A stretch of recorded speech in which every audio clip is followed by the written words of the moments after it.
งเห็ดปวกเด้อพี่น้องเด้อแซ่บๆนำกันเด้อแกงเห็ดปวกขาวดอเนาะส่วนนี้แกงใส่กิโลเนาะ6 ตัวปิ้งปลาคอพี่น้องปลาติโตสีสันเนาะหอมพี่น้องมักลายเติบทั้งเนาะพวกเต็มเลยเขาต้องกลนเอาไปถิ่มอยู่ใกล้ๆพอแล้ว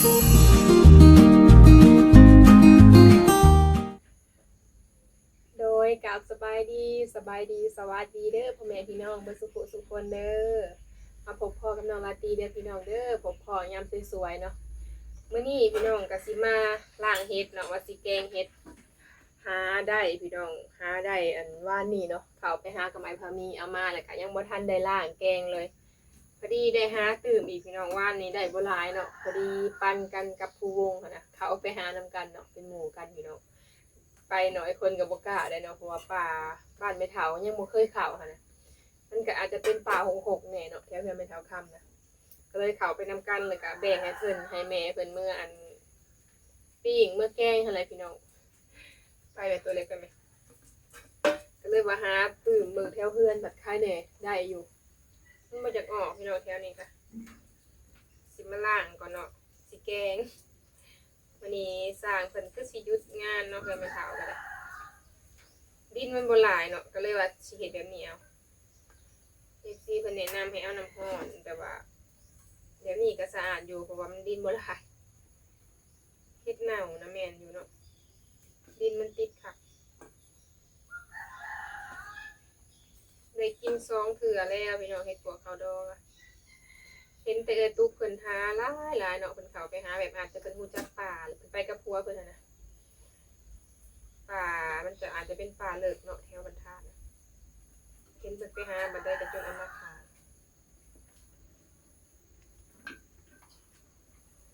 อยากได้ไว้ก็ตัดตีนมันก็สิสะอาดเลยแหละดอกยังแข็งอยู่พี่น้องเอามาแล้วก็ไว้ในตู้เย็นเนาะว่านี่พอดีคักนะมันยังบ่ทันเปื่อยนั่งอยู่ดีๆเพิ่นว่าได้ยินว่าเฮ็ดปวกพากันแล่นเข้าป่าเบิดทุกคนเลยว่ามันออกเนาะยามนี้เพิ่นสิเอิ้นว่าเฮ็ดปวกข้าวดอยามเพิ่นเกี่ยวข้าวนี่เอาไว้ในตู้เย็นมันก็แข็งนี่เนาะมันสิบ่หนาวถ้าปะไว้บ่อนเย็นเลยมันหนาว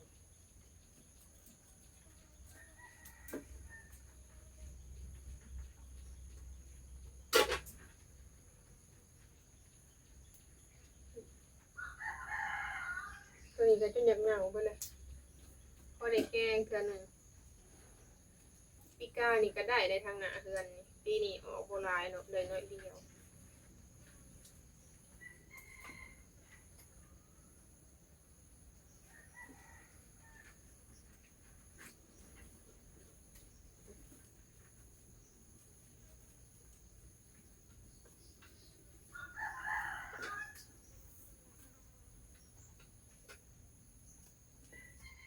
ตัดเอาเลยเนาะอยากได้ไว้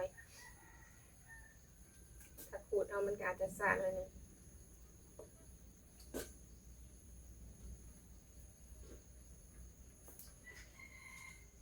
บ่มีผักแกงสำเนาะบ่ได้ออกไปนอกเพิ่นสิใส่ผักอันคมๆหั่นน่ะใส่ผักคะก็ได้มันอาจจะหวานเนาะเห็ดปวกดอกน้อยมันก็คือดอกใหญ่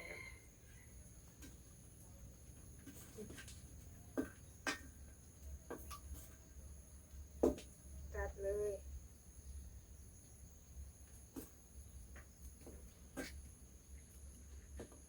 แกงใส่หน่อไม้ก็แซ่บเนาะแต่ว่ากินดุหลายก็กระเพาะพี่น้องหน่อไม้ก็โดนเทื่อนึงกินก็กินหลายคนน่ะนะว่าแล้วก็มันก็อาจจะบ่ได้อิ่มบ่ได้ถึงขั้นว่าแบบกินหลายนะถ้ากินน้อยคนก็เต็มหม้อก็บ่เบิด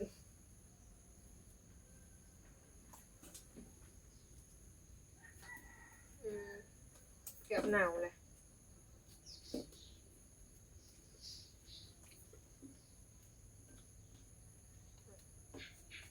ตัดเอาเลย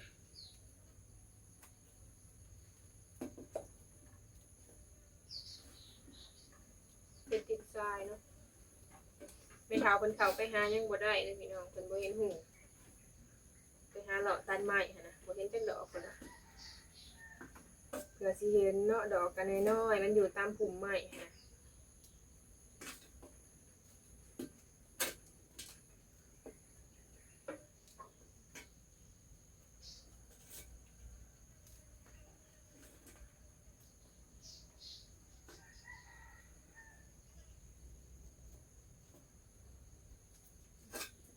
ที่หลอกกับพอดีปะไว้ในตู้เลยเห็นไปแล้วก็พอดีฟุตไปจากตู้หาบอกปกโตเนาะหนองใดมันมีปลาเหลืองมันก็สิบ่มีขวายได้เพราะว่ามันหมักอยู่บนเป็นแปลนเนาะถ้าหกแล้วบ่มี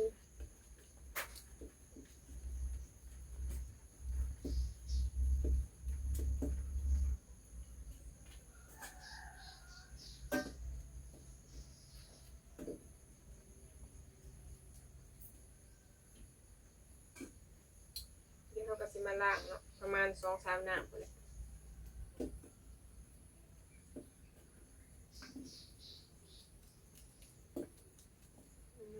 จะหนักมา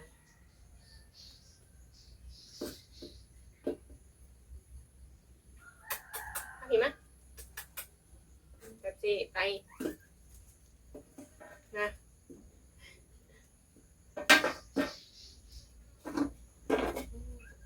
ร้ายเติมเนาะเดี๋ยวสิมาล้างน้ำไว้แป๊บนึง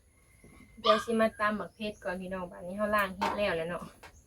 เผื่อล้างแล้วพี่น้องได้ประมาณถ้วยหนึ่งนี่แหละเดี๋ยวเขาซาวน้ำแหน่เนาะเพราะว่าย่านมันบ่สะอาดนะทาลาซิลาเป็นดอกผัดย่านบ่สะอาดก็เลยอันแบบคนๆเข้ากันเลยมันก็อาจจะแบบอันนั้นน้อยนึงพอดีได้ถ้วยหนึ่งเนาะแล้วก็มีกิโลจากตัว6ตัวสีแกงใส่กันเลยแล้วสิมาตำหมักเพชรก่อน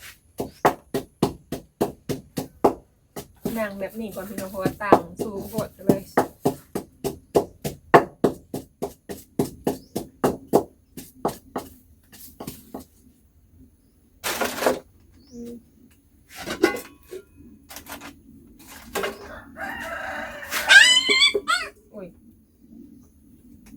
อย่ากัดกันเด้อ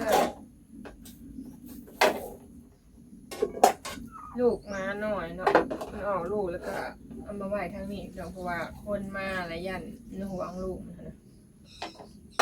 แต่ว่ามันจะบ่ค่อยได้อยู่น้ำลูกเลยได้4 โตคุณเนาะตัวน้อยๆนี่ก็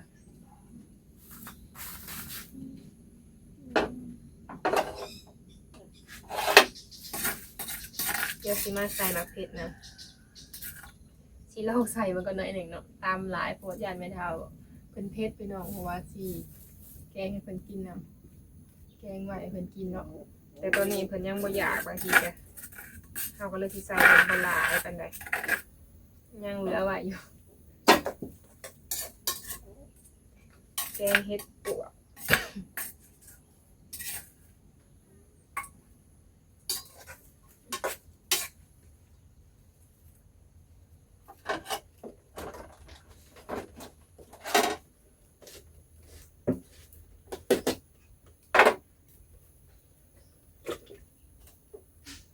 เป็นปลาแดกเนาะปลาแดกก็ไม่ไปตอนเมื่อบ้านเพิ่นว่าให้เอามาอยู่แต่ว่ามันหลายอย่างโพดเนาะก็เลยบ่ได้เอามาเพิ่นเฮ็ดไว้พี่น้องปลาแดกสะอาดเนาะแล้วก็บ่มีนอนได้หอมใส่แกงหน่อไม้นะแซ่บเนาะแต่ว่าอันนี้ใส่แกงเห็ด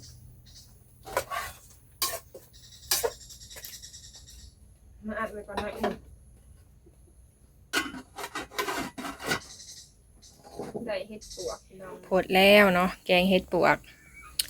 ผู้ไก่ก็จะไก่ไปได้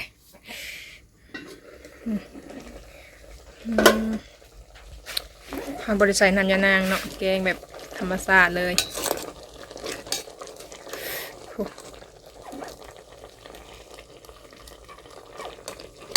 เห็ดปวกดอกน้อยนะพี่น้องบ่แม่นเห็ดปวกใหญ่เนาะมีกิโล6 โต อายทวนๆพี่น้องมาเด้อแซ่บๆนำกันแกงเฮ็ดเนาะแกงไว้ให้แม่เฒ่าน้ำเพิ่นกินบ่หลายดอกพี่น้องกินกันน้อยนึงกินบ่หลายปานใด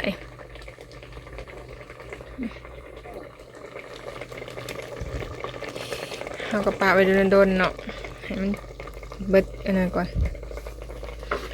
จิรอกะไว้ในตู้เย็นแล้วก็พอดีมาใส่นำกันเลยจังแซ่บ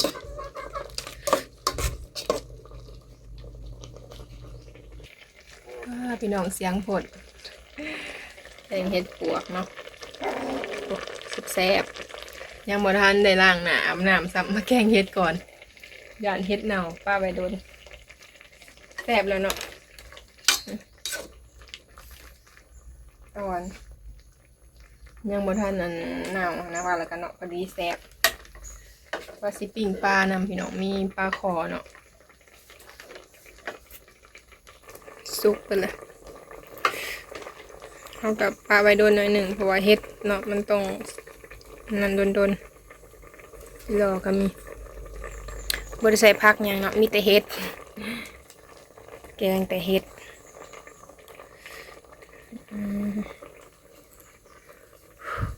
บรรยากาศกะบักมัวเนาะ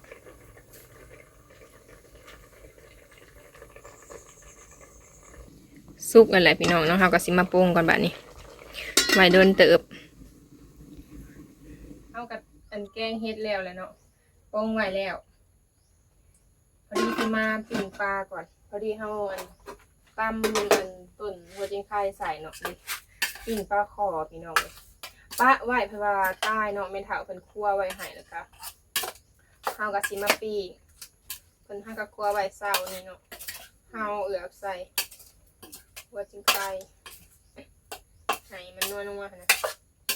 ให้มันหอมเนาะบ่แม่นนัวเดี๋ยวสิมาปิ้งกันบัดนี้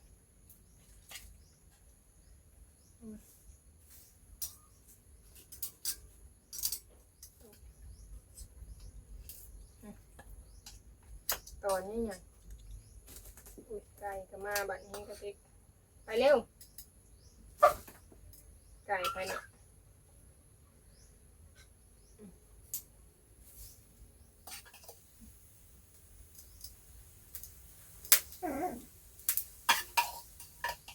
ปิ้งปลาคอพี่น้อง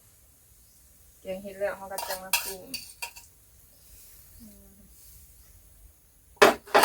โตหนึ่งอันนี้แต่ว่าตัวใหญ่เนาะโตใหญ่เติบเพราะว่า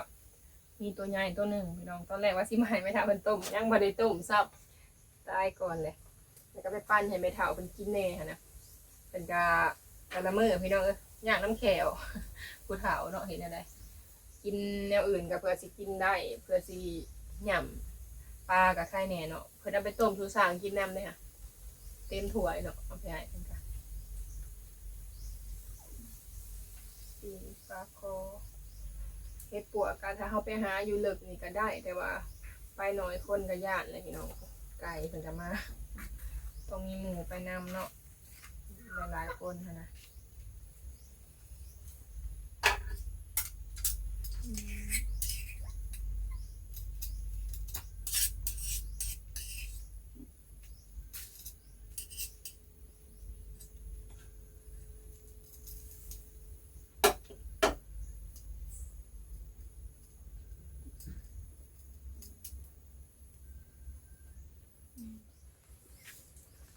แหมเลยเนาะ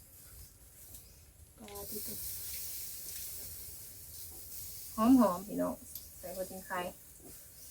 ถ้าว่าใส่มันบ่หอมเนาะ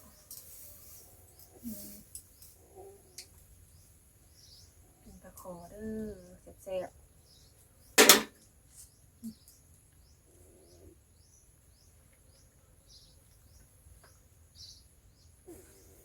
แหมๆเนาะมันจะแซ่บเพราะว่าเฮากับบริเฮ็ดบางอะนะปีนเป็นโตเลยก็แซ่บพี่น้องแต่ว่าอันนี้มันตายนะมันอาจจะจ้างหน่อยหนึ่งเนาะตอนยังเป็นแซ่บให้เท้าเป็นมักกินปิ้งปลาคอเพราะว่าเป็นอาหารธรรมชาติเนาะถ้าว่าเพิ่นไปซื้อเพิ่นแล้วบ่มั่นใจพี่น้องมันก็อาจจะเป็นปลาเลี้ยงส่วนหลายค่ะมันก็บ่แซ่บปานใด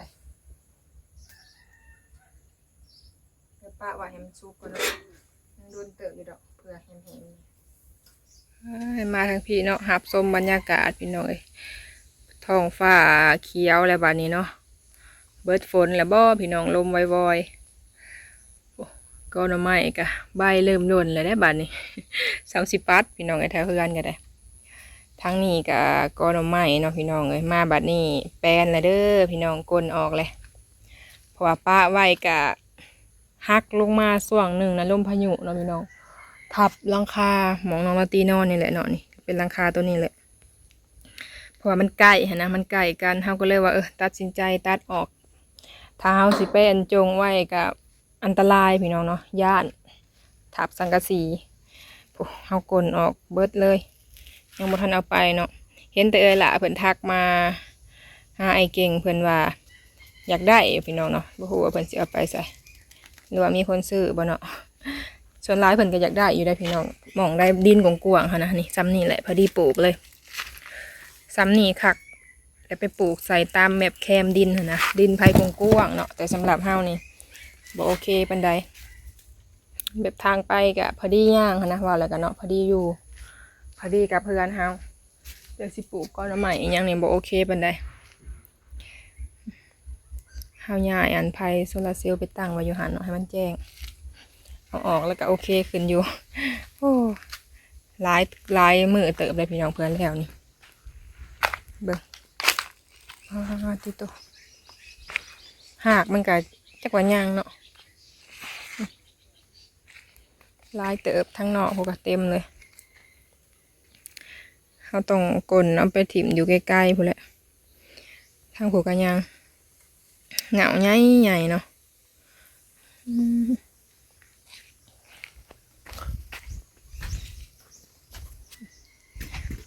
กลน2-3 มื้อเผื่อที่แล้วเผื่อสิเบิดอันนี้สิเป็นของเจ้าของดินเพิ่นเนาะบ่แม่นของเฮาเด้หัวเฮาอยู่ทางนี้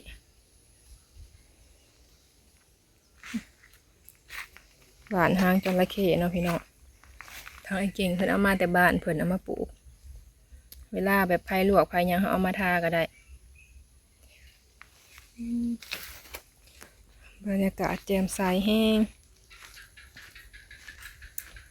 ใครอยากได้ก็เอาพี่น้องเนาะแบบมีดินกว้างนะมาเอาเองเนาะบ่มีรถเด้อ บ่ไหวเด้อพี่น้องให้ไปส่งนี่ต้องมาเอาเองอยู่เฮือนเนาะผู้ใดฮู้ก็อยากได้นะว่าแล้วก็บางคนเพิ่นก็จะได้ไปปลูกอยู่เนาะมันงามอยู่ได้ไว้กินขายก็ได้เอาพื้นหน่อไม้ก็แต่หน่อไม้สังไผ่นี่ขายบ่ดีซะหน่อไม้ไหลได้ไปขายก็สิได้ขายหน่อไม้อันไหลก่อนหมู่เลยพี่น้องเป็นแม่ค้าขายหน่อไม้แต่เก่า หน่อไม้อัน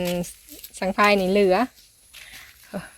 อันนี้มักเพชรนี่ก็โอ้เบ็ดใส่แกงหน่อไม้อันใส่แกงเฮ็ดอยู่เนาะมันเกิดขึ้นมาแถวแคมหัวนี่แหละเนาะนี่พอได้กินอยู่เลยมันจะเป็นหน่อขาเนาะขาปลาปิ่งปลาไหวเลยก็เลยมาหล่อเบิ่งบรรยากาศแปลนแล้วบัดนี้โล่งไปเลย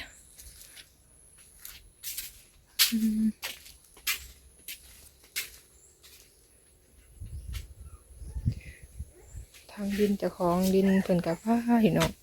หญ้าขึ้นหลายเนาะเพิ่นเสียจนบ่ไหวแหละ